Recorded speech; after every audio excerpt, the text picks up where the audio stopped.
grandparents, grandchildren, every now and then the grandchildren need to hear a real story about life and why things are the way they are and how people be the way they be. Now, first thing I'm going to say is for all the Gran-NaNas out there who are like me and having hot flashes, let's go and turn the fan on. All right, that's the first thing. So we got to get comfortable when we telling these things.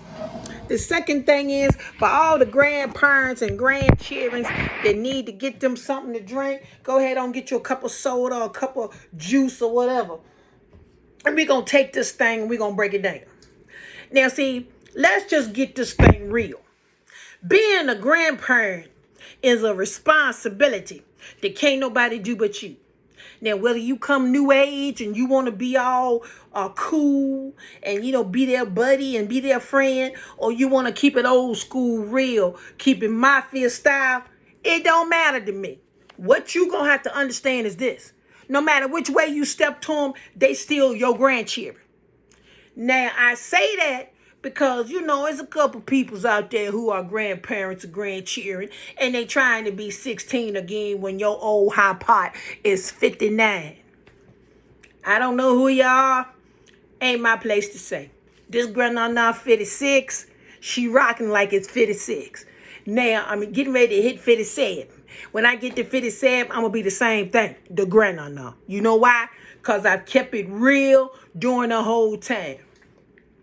We keep wondering why these grandchildren is doing some of the things they doing. We got to take it back to the root and work from there.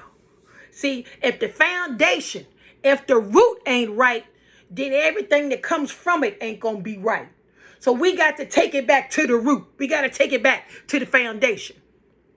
When I was growing up, my parents and my grandparents, we used belts, switches, whatever.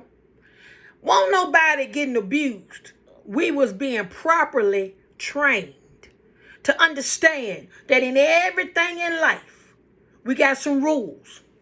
You can't always do what you want to do unless you want the consequences. Sometimes them consequences won't good. I never forget when I was a little children.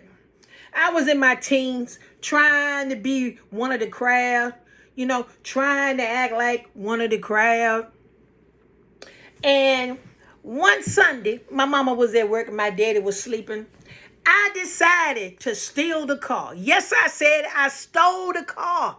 And I put a tape on the lock on the door so he wouldn't hear it click. And then I pulled the cord out of the telephone so the phone wouldn't ring.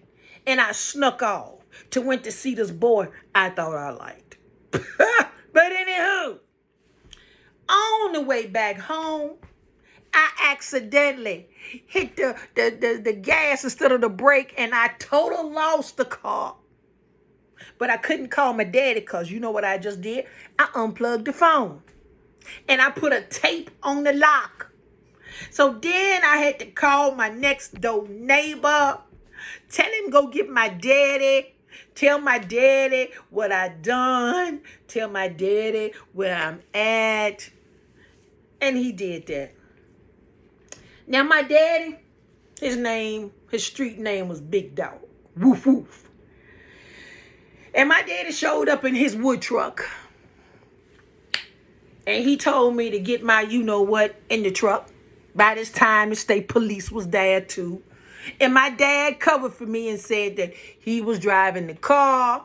He mistook the brake and the gas. And he went over the side of the road. Now, I say that to say, when I went to court to get my driver's license, my daddy was with me.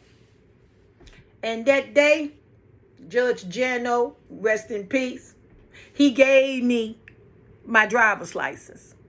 And my daddy took it out of my hand and we left the court. He kept it till we got home. And when we got home, he cut it up, clack, clack, and said, that's what you get for stealing that car, for taking that phone out the plug, and for taping that doorknob.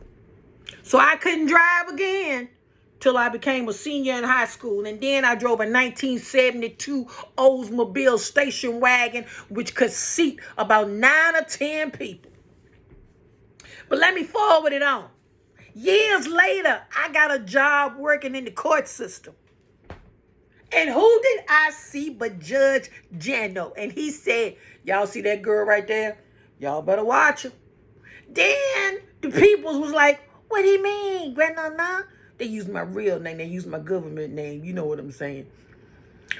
And I said, when I was a teenager, I was very, very reckless and unwise.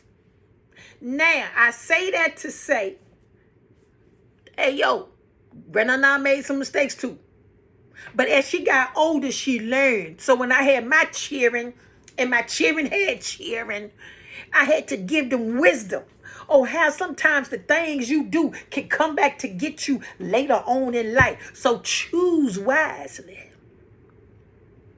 Now, some of y'all grandparents and people's probably saying, Gran-NaNa, was you like that? I was a teenager. I did teenage things. I stole and wrecked the car. I climbed out the window. And when I was trying to climb back in, my daddy, he pulled me in. I was trying to be one of the in crowd. And all the time, all I had to do was be myself. So what am I saying? Be true to yourself. You ain't got to do all the stuff to get out there and be part of the in crowd. Because when you get in trouble, you are on your own. And with that being said, we gonna shut it down. So this is the Gran-NaNa, toasting everybody, saying, hey, life is what you make it. But remember, whatever you make, you gotta look at it. All right, be blessed by the best. I must confess that being a Gran-NaNa ain't easy. And we gonna do what? Shut it down. Bye.